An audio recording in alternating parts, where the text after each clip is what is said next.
اس امر پہ غور کریں کہ روزہ فرض کیوں کیا گیا؟ کیا خدا کی ذات کو یہ مطلوب ہے کہ آپ صبح سے شام تک کھانے پینے سے باز رہیں؟ اور آپ کی بھوک اور پیاس سے کیا خدا کی خدائی میں کوئی فرق پڑتا ہے؟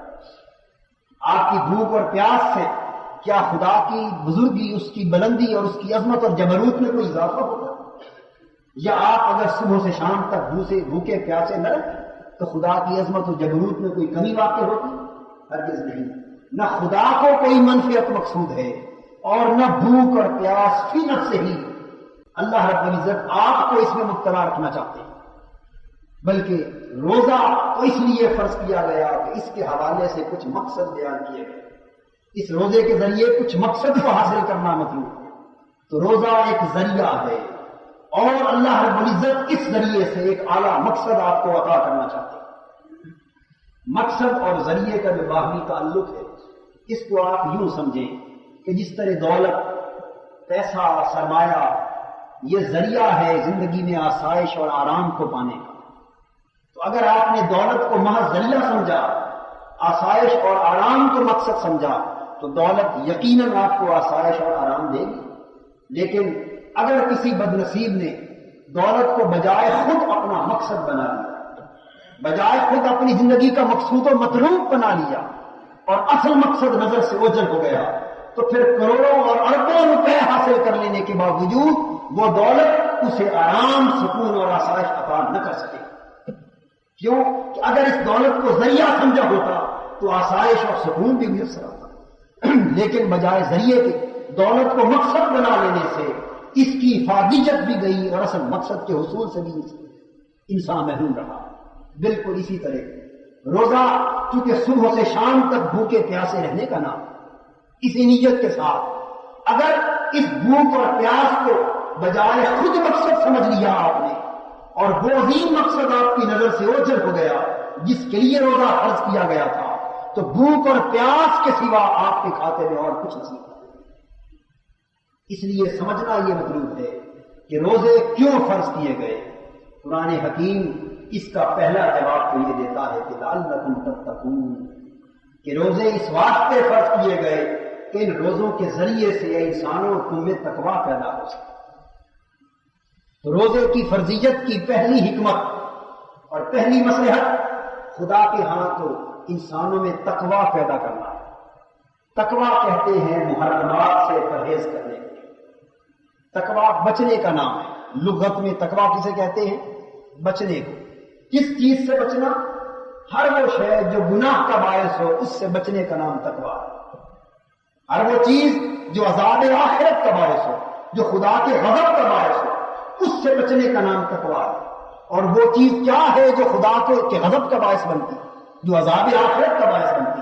ہر وہ چیز جس کو خدا نے حرام قرار دیا، جس سے خدا اور خدا کے رسول نے آپ کو منع کیا، منع کی ہوئی چیزوں سے بچنے کا نام تقویٰ ہے۔ تو تقویٰ کا مفہوم ذہن نشین کر لینے کے بعد اب روزے کے مقصد کو سمجھنے کی کوشش کیجیے۔ قرآن کہتا ہے کتب علیکم الصیام کما کتب علی الذین من قبلکم لعلکم تتقون، کہ روزے اس لیے فرض کیے گئے تاکہ تم تقویٰ والے بن سکو، یعنی تاکہ تم بچ سکو۔ تو تقویٰ تھا حرام چیزوں سے بچنے کا نام، اور روزہ تو خود حلال چیزوں سے بچنے کی تعلیم دے رہا ہے۔ کھانا حلال ہے، پینا حلال ہے، ازدواجی تعلق آپ کے لیے حلال ہے، تو قربان جائیں روزے کی فلسفے کی اس عظمت پر کہ کس حد تک تقویٰ آپ کی سیرت اور کردار میں پیدا ہوگا روزے کے ذریعے، کہ عام زندگی میں تو انسان حلال چیزوں کو کر لیتا ہے اور اگر نیکی پر گامزن ہو تو حرام چیزوں سے بچا رہتا ہے، لیکن یہ معمول سال کے 11 مہینوں کا ہے کہ انسان حلال کھائے اور حلال کرے، حرام کھانے سے بھی بچے اور حرام کرنے سے بھی بچے۔ لیکن خدا کی ذات محنت اور مشقت کے اس بلند مقام پر انسان کو فائز کرنا چاہتی ہے کہ اے انسان سال بھر تو حرام چیزوں سے بچتا رہا اگر تجھے توفیق ہوئی اور حلال کام کرتا رہا، لیکن ایک مہینہ تو ہماری خاطر اس حد تک قربانی دے کہ وہ چیزیں جو تیرے لیے حلال ہیں ہماری رضا پر، ہمارے کہنے پر ذرا وہ بھی چھوڑ کے دے۔ کھانا حلال تھا، روزے نے اس حلال سے بھی آپ کو منع کر دیا. پینا حلال تھا، روزے نے اس پینے سے بھی آپ کو منع کر دیا.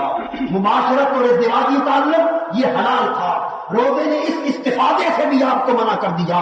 ہر وہ کام جو شریعت نے آپ کے لیے حلال کرا رکھا تھا، خدا کی ذات نے آپ کا امتحان، آپ کے ایمان کا امتحان لینا چاہا، آپ کی محبت کے دعوے کا امتحان لینا چاہا، خدا سے تعلق کی جو آپ بات کرتے ہیں اس کو آزمانا چاہا کہ اے بندے، اگر تو مجھ سے سچی محبت رکھتا ہے، مجھ پر کامل ایمان رکھتا ہے، تو ہم دیکھتے ہیں کہ تو حلال چیزوں کو، اپنے نفع کی چیزوں کو، جن سے تیرے جسم کو تقویت ملتی ہے، جن سے تجھے آرام اور سکون ملتا ہے، جن سے تیرے نفس کی خواہشات کی تکمیل ہوتی ہے، ہم تیری محبت کا امتحان یوں لیتے ہیں کہ تو ہماری خاطر اپنے پیٹ کو بھوکا رکھنے کی قربانی دے سکتا ہے یا نہیں، ہماری خاطر پیاس کی مشقت برداشت کر سکتا ہے یا نہیں، ہماری خاطر نفسانی طمع اور نفسانی خواہشات کی تکمیل سے رکا رہ سکتا ہے یا نہیں.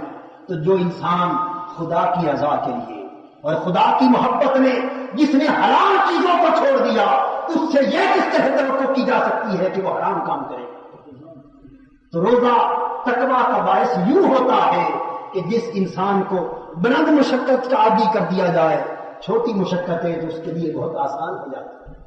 جو شخص ہر روز 5 میل پیدل چلنے کا عادی ہو، اس کے لیے 1.5 میل کی مسافت چلنا کوئی دشوار نہیں ہے.